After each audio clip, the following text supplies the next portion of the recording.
Iowa was tallgrass prairie, and tallgrass prairie is an interesting ecosystem.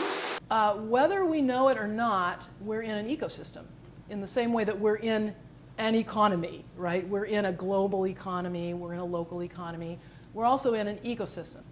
Our ecosystem has been damaged by growing way too many crops that are just corn and soybeans. As settlers came in, the prairie got tilled up because they saw that there was really nice, good, rich soil underneath the prairie. However, most of Iowa is no longer prairie. 99.9% of the original tallgrass prairie of Iowa is gone. And so if you are not someone who's been involved in being outdoors a lot, maybe you could relate this to your family. Think of the fact that 99.9% of your family is gone. And of course, they're unique individuals and they'll never come back. So if you lose 99.9% of the prairie in Iowa, it's like you've lost your family. It's really important to make that clear. It's not a criticism of farmers. They're doing what they need to survive in this economy. They have to plant corn and beans because those are the economic options. And when you plant corn and beans, you have to have fertilizer and you have to have pesticides. If I stood up and showed you how tall the grass is in a tallgrass prairie, you need to multiply that distance 2 or 3 times to know how deep the roots go underground. That's majority of the biomass of prairie plants is underground. So if you plow that and you turn that soil over, you're breaking all the roots. If you just look at the natural progression of precipitation when it falls, it falls from the sky, it hits the earth, wherever it lands, it really makes a big difference on how it moves from there. If it lands on concrete, of course, on big parking lots, it runs off rather quickly. If you take that to the natural landscape, when it lands in a forest or lands on a prairie, those are natural filters. So when a water droplet falls on the ground, when it fell on the prairie, there was vegetation there was deep roots that would take the water, absorb it, use it, and then put it back into the air through evaporation. When a water droplet falls on, let's say, a crop field that's been tilled under, whether it's winter, depending on what time, doesn't really matter, the water just falls right onto the ground and runs on top of the surface. There's not roots to pull it down to the bottom. The land is also not as tilled. Even though we till it every year, it's still more compact than when the prairies were here. When you look at a natural forest, you see, obviously you see the stuff above the ground, but below the ground, a lot of those trees, the root systems, go out at least 1 to 2 times the height of the tree. So if you look at that tree, and if you have a 100-foot tall tree, a lot of times those roots are going out 200 feet away from the base of that tree. So if you can imagine, rain falling on the ground, and you've got a forest, and you've got this big web of roots underneath the ground. As soon as that rainfall hits the surface of the soil, it doesn't have to sink in very far before the roots start to immediately suck that up and hold it in place versus allowing it to run off. It's an agricultural system that we've gotten ourselves into that is deeply flawed. And the reason it's flawed is because of these roots. When you have roots in the ground, when that water falls, it soaks up the water and it pumps it back out into the atmosphere. When the rain falls, the nutrients, either in a fertilizer or in the soil, are sucked right back up by those roots. Those nutrients don't have a chance to keep going down, down, down into the water table or to get into the tile lines and streams. When you have these roots in the ground, pumping that water, using those nutrients, you protect the soil against soil erosion.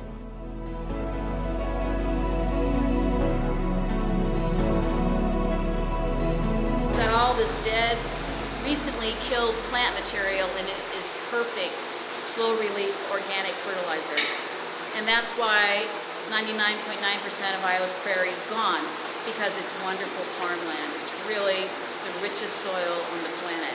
That much root mass and root matter in the soil there, just holding it in place, whereas a natural, out in the crop field, you look at the amount of roots that are available to hold soil in place in the off-season is very limited or slim to none.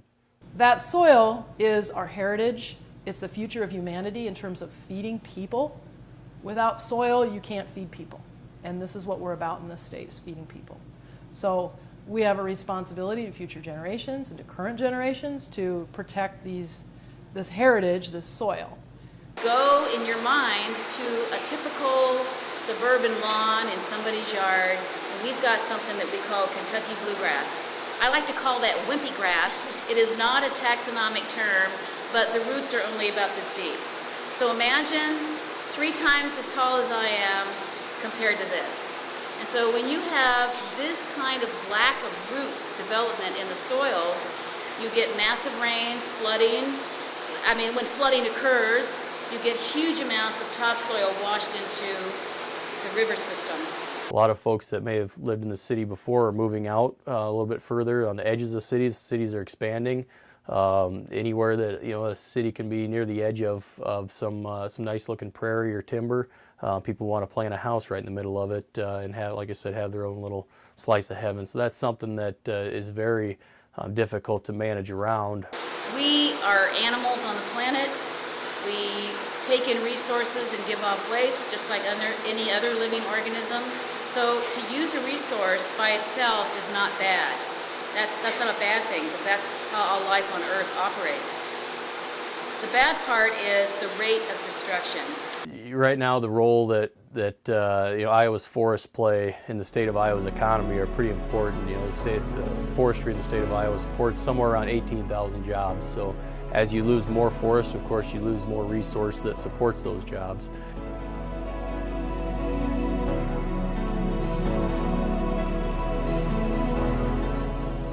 But I think the bigger overlying issue was just water saturation. It was constantly raining. That water had nowhere else to go. Essentially, it was bogged down.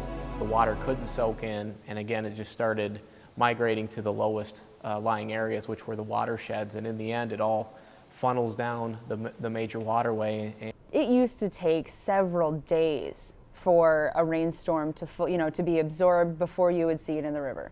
Now you're seeing a rain event and impacting the levels of the river almost immediately. And usually within a couple days, that flooding has gone down.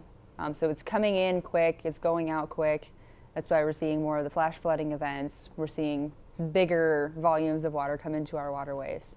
An increasingly vulnerable system that's vulnerable to flooding. So as our climate changes and we get more extreme rain events, we also have an ecosystem that's less able to absorb that water, soak it in, slow it down, and keep it from hitting those streams and rivers bang really fast and having these floods.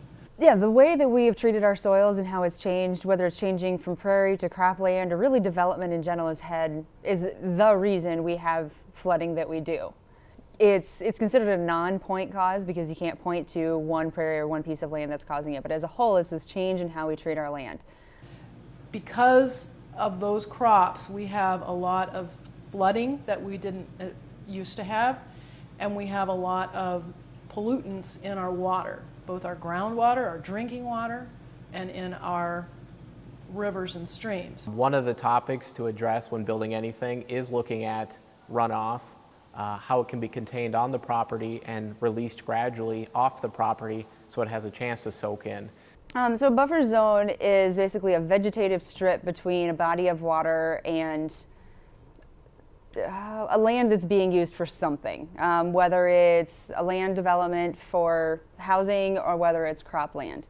That provides an opportunity for the water to slow down, go in, be absorbed into the water, be pulled down by the roots, and not be put into the body of water that it's adjacent to as quick. The agriculture world to value the water resources a little bit, where they could put a buffer in and create a filter where if the precipitation hits their crop field and runs off, it still has a buffer before it hits the stream. And so when a farmer some of these farmers are barely holding on to their farms already. Some of them are very large, but some of them that are barely holding on, and they have to decide whether they're going to turn 6 acres into a non-profitable crop. They just can't afford it.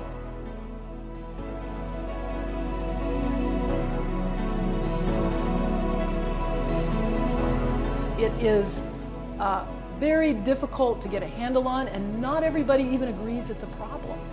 To prevent flooding, every little bit counts.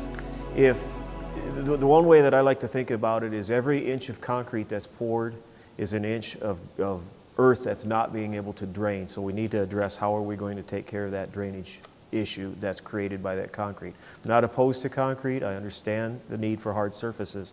But every time that we develop and every time that we expand out, we have to take into consideration we're going to have water runoff changes as a result of the modifications that we make. Whether it be residential or commercial development and paving of areas, we do want to address runoff so that when it's going off that property and before it's channeled into a natural drainage area or watershed, it has a chance to soak in and in a sense have a less impact at a cumulative level.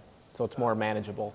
There is a lot of movement, and there has been over the last few years, about putting investment in state dollars into things like buffer zones, buffer strips, trying to promote farmers and land developers and using environmentally friendly practices when they're in relation to how they treat the land. No-till corn, farming is a good option. It's only utilized by about 20% of the population in the upper Midwest. But even with no-till, you still don't have those roots in the ground. There's also treatments that people can do in an urban setting, such as rain gardens. Those are becoming very popular, and actually right now there's funding that'll pay for like half of your rain garden if you want to put one in.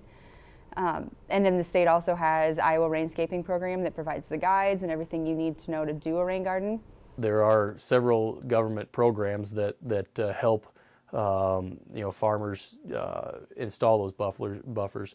The primary one's the Conservation Reserve Program, and it's become very popular. Started in the late '80s. It provides an incentive, a financial incentive for landowners to plant trees or grasses in a 180-foot wide strip from the bank's edge out into the crop field.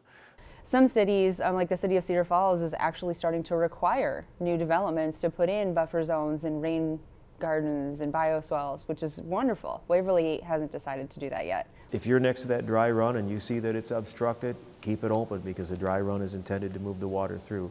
The biggest thing that I promote or push is for that people become educated. You may not be able to do things if you're not a landowner. You may not be able to go out and plant trees to meet a common objective.